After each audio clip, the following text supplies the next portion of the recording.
Les aigles se rassemblent. Lettre postée le samedi 30 mai 2026 du frère Joseph Branham aux aigles qui se rassemblent autour de la voie du 7e ange. Cher petit troupeau de l'épouse parole vierge de Christ, comme nos cœurs se sont réjouis quand nous avons entendu son ange puissant proclamer que nous sommes la sémence prédestinée de Dieu, qui ne peut faire rien d'autre que suivre sa voie. Ça compte plus que la vie pour nous. Vous pouvez nous ôter la vie, mais vous ne pouvez nous ôter sa voix. Nous sommes un avec sa parole. Nous sommes un avec sa voix. Nous sommes un avec lui. Ça nous semble tellement étrange d'être si mal compris et ridiculisé parce que nous disons que nous croyons au fait de passer les bandes, que c'est la voix de Dieu qui parle à son épouse. Satan a tellement trompé les gens qu'ils pensent que le fait pour nous de proclamer que nous sommes une église qui écoute les bandes, c'est quelque chose qui est en dehors de la parole.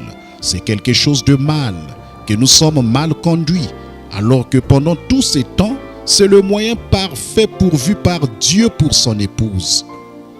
Comment pourrait-il en être autrement? Si vous interprétez mal une parole qui a été prononcée, vous êtes perdu. Ils peuvent avoir le bon motif et le bon objectif, mais être dans l'erreur. Quelqu'un peut être oint du Saint-Esprit et être néanmoins dans l'erreur.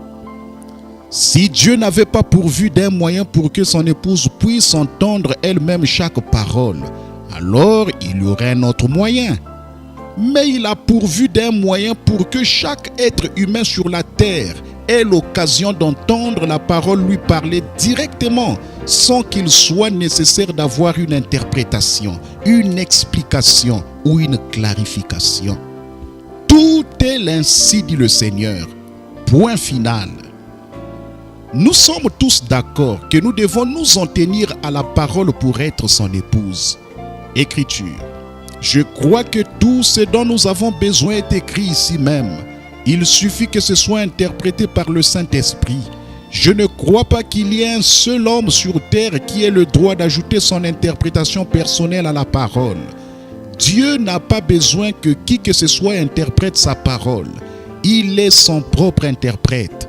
Il a dit qu'il le ferait et il le fait. Fin de citation, frère Joseph continue. Clairement, le Seigneur a parlé et a révélé à son épouse qu'il n'y a aucun autre moyen d'être son épouse choisie que de s'en tenir à sa parole. Dieu lui-même interprète sa propre parole et personne n'a le droit d'y ajouter son interprétation. La parole dit aussi que son prophète est l'interprète de sa parole. Il est la voix de Dieu pour les gens. Ce qu'il dit est la parole pour notre jour. En écoutant la voix de Dieu sur les bandes, nous sommes la prophétie qui s'accomplit. Il n'y a rien de plus puissant, de plus sacré, rien de plus satisfaisant, rien de plus parfait que d'écouter la voix confirmée de Dieu vous parler.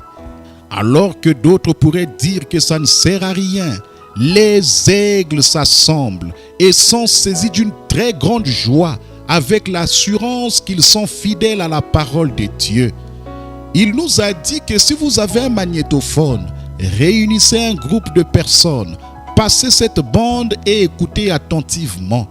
Par sa grâce et sa miséricorde, c'est exactement ce que nous faisons. Dieu nous a appelés à sortir de cet âge mauvais pour que nous portions son nom. Nous passons par tellement de tests et d'épreuves comme jamais auparavant. Satan est sur le pied de guerre car il sait que son heure est proche. Vous pourriez vous demander, comment puis-je passer par toutes ces choses alors que je suis son épouse? Vous êtes manifesté, éprouvé et vous prouvez à Satan que nous sommes son épouse. Nous sommes la parole dans la chair. Nous pouvons prononcer la parole et elle s'accomplira. C'est ainsi dit le Seigneur. Nous avons la voix de Dieu qui parle directement à Satan et qui lui dit, écriture, Satan, tu es vaincu, tu es un menteur. Et en tant que serviteur de Dieu et en tant que serviteur, nous t'ordonnons au nom de Jésus-Christ d'obéir à la parole de Dieu et de sortir des gens. Car il est écrit, En mon nom, ils chasseront les démons. » Fin de citation, frère Joseph continue. Quel que soit notre besoin, nous n'avons qu'à demander, à croire et à ne pas bouger de là. Ça pourrait se manifester instantanément. Ce pourrait être dans une semaine, dans un mois, dans un an.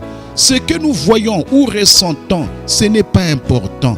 C'est déjà arrivé à l'instant. Chaque réunion où nous nous rassemblons devient de plus en plus grande pour les aigles de Dieu. Nous sommes rassemblés d'une même pensée, d'un même accord, assis ensemble dans les lieux célestes à écouter la voix nous parler et nous mener à la perfection par sa parole. Nous aimerions beaucoup que vous vous joigniez à nous ce dimanche à midi, heure de Jeffersonville, alors que nous écouterons la voix de Dieu nous parler à nouveau et nous apporter l'interprétation de sa propre parole. Frère Joseph Branham. Message. Le Dieu de cet âge mauvais. Prêché le 1er 8e mois 1965. Passage des Écritures à lire avant d'écouter le message. Matthieu chapitre 24. Matthieu chapitre 27, le verset 15 à 23. Luc 17, 30. Jean 1, 1. Jean 14, 12. Acte 10, le verset 47 à 48. 1 Corinthiens 4, le verset 1 à 5. 1 Corinthiens chapitre 14. 2 Corinthiens 4, le verset 1 à 6. Galates 1, le verset 1 à 4. Éphésiens 2, le verset 1 à 2. Éphésiens 4, le verset 30. 2 Thessaloniciens 2, le verset 2 à 4. 2 Thessaloniciens 2, le verset 11. Hébreux chapitre 7. 1 Jean chapitre 1. 1 Jean chapitre 3, le verset 10. 1 Jean chapitre 4, le verset 4 à 5. Apocalypse 3, le verset 14. Apocalypse 13, le verset 4. Apocalypse chapitre 6 à 8 et 11 et 12. Apocalypse 18, le verset 1 à 5. Proverbe 3, le verset 5. Et ensuite, Ésaïe 14, le verset 12 à 14.